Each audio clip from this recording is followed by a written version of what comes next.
Congolese President Felix Tshisekedi in Cairo as a part of his state's visit to Cairo, and the two leaders are supposed to hold high-level talks and concerning the regional and international issues of mutual concern, also strengthen the bilateral ties, securitizing the maritime in the Red Sea and the Horn of Africa and Sahel, also the bolstering the trade, investment, infrastructure, energy, and many other sectors of mutual cooperation between the two brotherly countries. Well, and now we're resuming our episode of Africa Today, as we're talking about the phone calls of the Foreign Minister, Dr. Amr Abdel Rahman, with the African counterparts to also to focus on strengthening the African ties with the African countries within the continent, also for the bolstering the sustainable development, and also to carry out the agenda of sustainable development of Africa of 2063. Also maintaining the ties. Well, to shed more light on this, we are most delighted to be joined over the phone by our guest, Dr. Mr. Amr Abdel Rahman, journalist and political analyst. Mr. Amr, a great pleasure having you always with us. Always pleasure for me, and very good afternoon to you and the dear viewers. Yeah, so important visit of the Congolese president to Egypt today, the president of the Democratic Republic of Congo. A couple of days ago, we also witnessed as well a very important visit of the Eritrean president. So such visits in the framework of strengthening our African ties with our African continent. How will you first describe such strongly rooted, deeply ties, bilateral ties? Well, of course, this is a very crucial moment in the continent's history, especially that we are up against challenges from all over the borders and at all fronts, and strengthen up the bilateral relations with our counters in Africa means more coordinating and more strengthening the African front towards those challenges.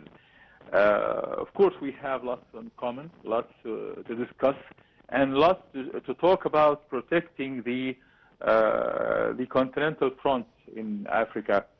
Our roots in Africa is a witness to this relations since thousands and thousands of years, and today we are yearning for a stronger and future that is ruled with our own supremacy on our own countries.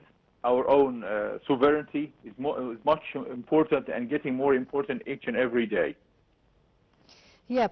Sir, I'm talking about the trade volume between the Egypt Republic of Congo, Democratic Republic of Congo, and Eritrea. How Egypt is supposed to bolster the trade volume between the two countries, and also to bolster the investment flow as well? Well, of course, we have our own strong relations economically. Egypt has achieved lots of mega projects in Africa and in Congo.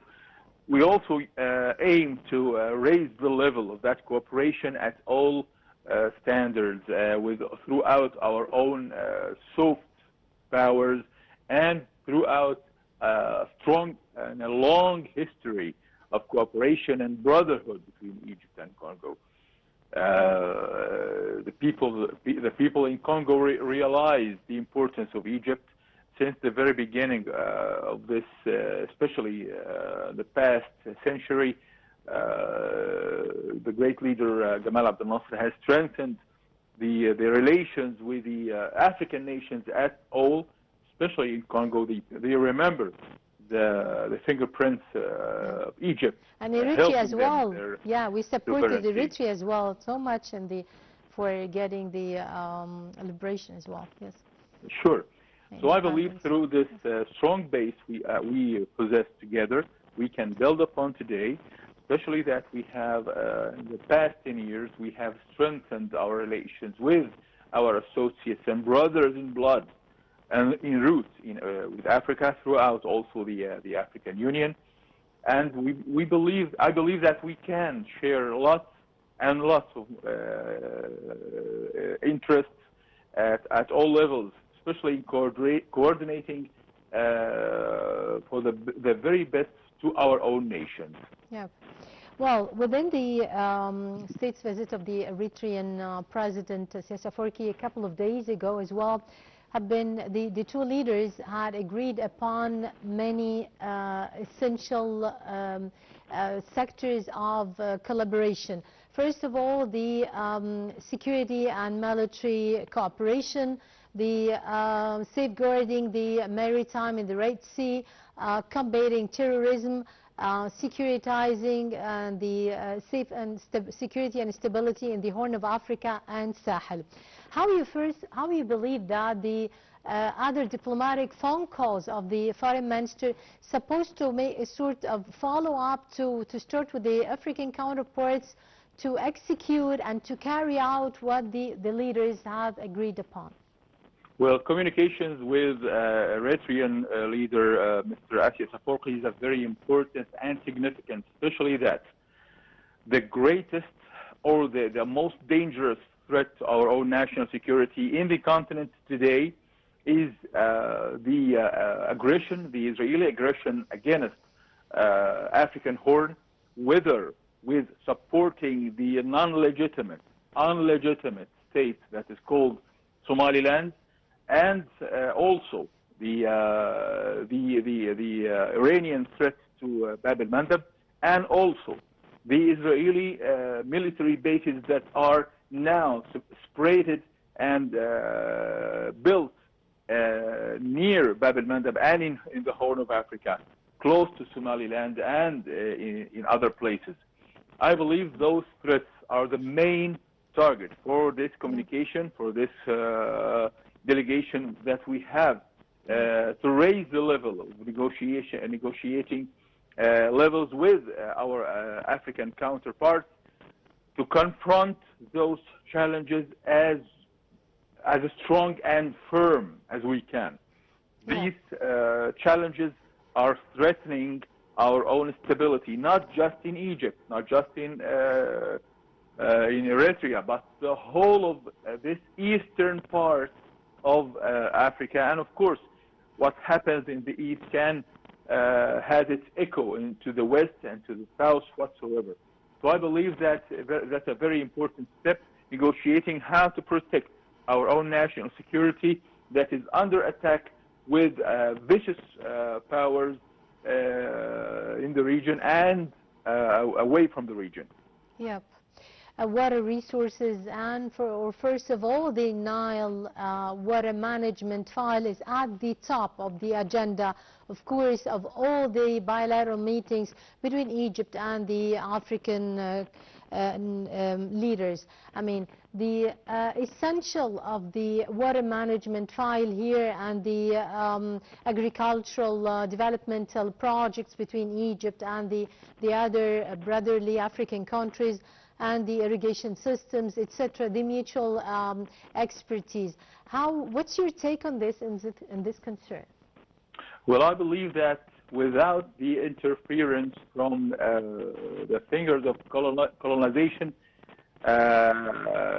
from abroad, it wouldn't have any problem that is connect our relations with our brothers in Africa.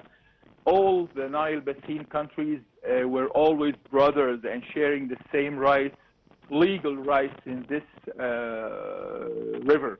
That means the line of life for all of us as countries and as one nation around this Nile Basin.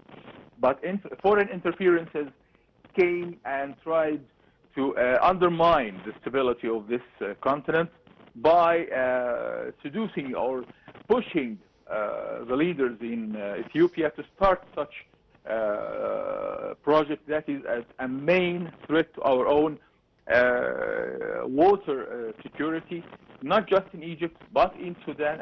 And of course, today we have reached reports, scientific reports, that this dam is a threat, is a geological threat to the land of Africa and the Horn of Africa and this territories.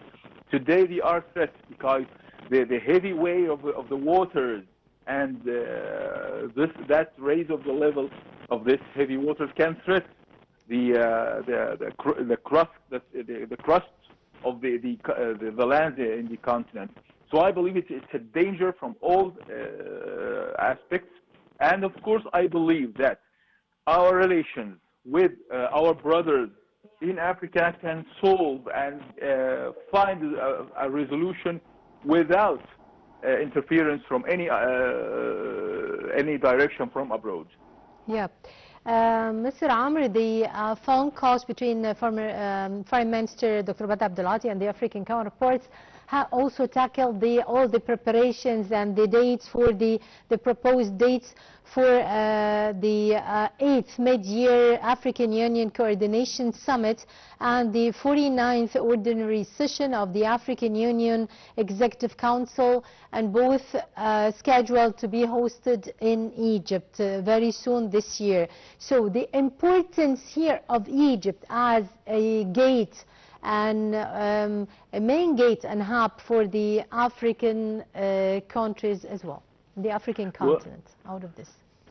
Well, Egypt is the main leader to the continent, whether officially or not officially.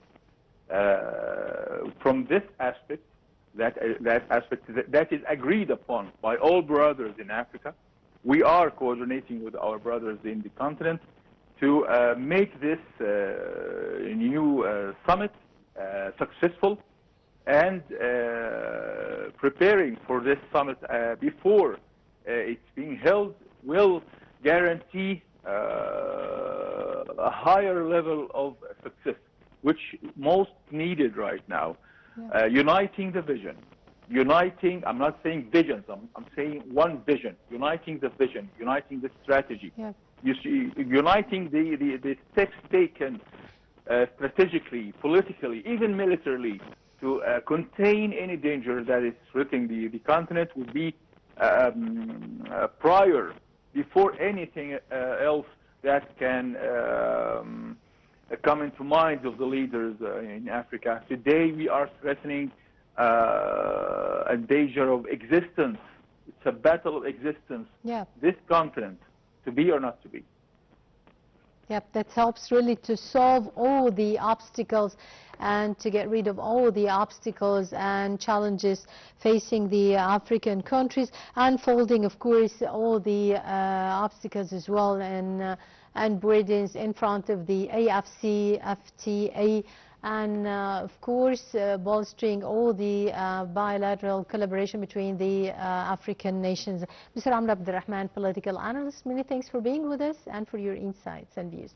Well, ladies and gentlemen, short break and we'll be right back.